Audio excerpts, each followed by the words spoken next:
안녕하세요. 미상암변 요양병원입니다. 뇌졸중 예방법 피하려면 주의하자. 뇌졸중 어떻게 하면 좀 피할 수 있는지 그 방법에 대해서 알아보도록 하겠습니다.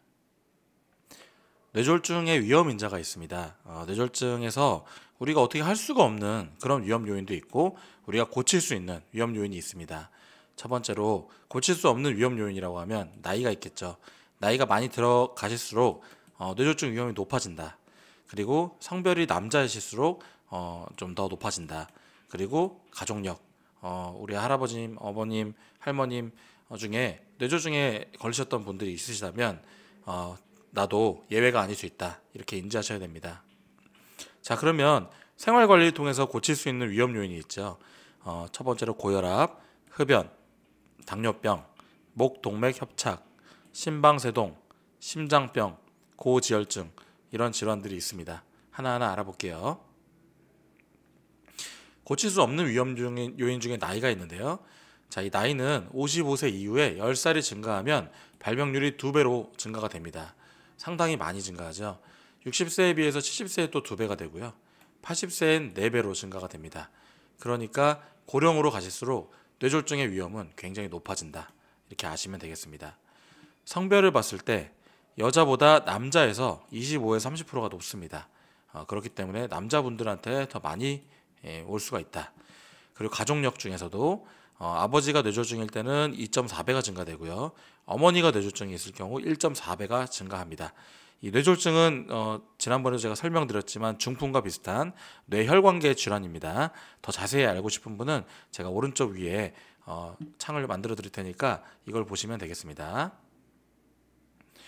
자, 그럼 우리가 고칠 수 있는 생활관리 요인들은 뭐가 있을까요? 자, 고혈압이 있죠. 고혈압은 2회 이상 수축기 혈압이 140 이상이거나 이완기 혈압이 90인 이상인 경우로 진단 기준으로 하는데요. 보통 일반적으로 고혈압의 정상 기준은 수축기가 120 그리고 이완기가 80이죠. 120에 80 기억하시고요. 근데 140, 90이면 그거보다 훨씬 높은 겁니다. 자, 고혈압이 있을 경우에 뇌졸중 발병률은 50대에서 4배, 60대에서 3배, 2배, 1.4배 이렇게 많이 증가가 됩니다. 고혈압이 오래되면 혈압이 높아지니까 동맥경화증, 그러니까 혈액이 찐득찐득하는 쯤에서 막히는 현상이 생기고요. 결국 혈관이 막히거나 터질 수 있습니다. 동맥경화증에 의한 가장 대표적인 고혈압 합병증은 바로 이 뇌졸중과 심근경색입니다. 두 가지 다 굉장히 위험한 질환이죠. 고혈압을 꾸준히 치료하는 이유는 고혈압에 의한 합병증을 예방하기 위해서입니다. 그 대표적인 합병증이 바로 이 뇌졸중이 되겠습니다. 자, 그럼 당뇨병은 2회 이상 공복 시 혈당이 126, 당뇨 증상과 함께 부정기 혈당이 200 이상인 경우로 하는데요. 뇌졸중 발병률은 병상인에 비해 2배 정도 높습니다. 당뇨병이 있으면 동맥경화, 심장질환 유발, 작은 혈관 손상 등으로 혈전성, 쇄전성, 열공성 뇌경색을 모두 일으킬 수 있습니다. 한마디로 당뇨병이 있으시게 되면 뇌졸중 중에서도 뇌출혈보다는 뇌경색, 막히는 증상이 더 잘 올 수가 있다는 말씀입니다. 자, 그 다음 고지혈증, 콜레스테롤 혈증 있죠. 총 콜레스테롤이 240에서 279면 정상인의 1.8배, 280 이상이면 2.6배의 발병률을 보입니다. 콜레스테롤이 또 지나치게 낮아도 뇌출혈이 증가할 수 있기 때문에 균형 있는 식사가 중요하겠습니다.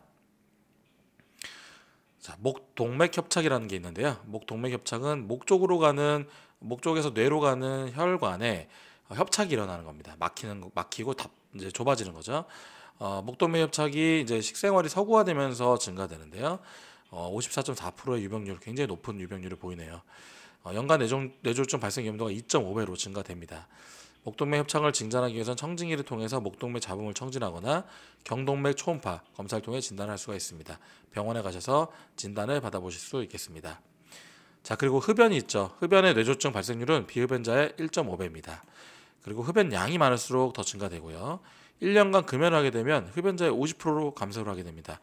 금연이 굉장히 중요하겠습니다. 5년 이상 금연을 하면 비흡연자 수준으로 감소를 합니다. 자, 그리고 심장질환과 이 뇌질환은 밀접한 연관이 있어요. 그래서 심방세동, 그러니까 심장이 굉장히 빠르게 뛰는 그런 증상, 그리고 심근경색, 심장이 근육이 순간적으로 이렇게 쥐가 나는 현상이죠. 그리고 협심증, 심부전, 심장 판막 질환 등이 있고 이런 것들은 이 전체적으로 있으면 이 2배에서 4배 굉장히 많이 연관이 있습니다. 심방세동은 이제 부정맥으로 이제 특별한 이유가 없이 많이 발생을 하고요. 뇌졸중 발병률을 3, 4배 정도 증가를 시킵니다.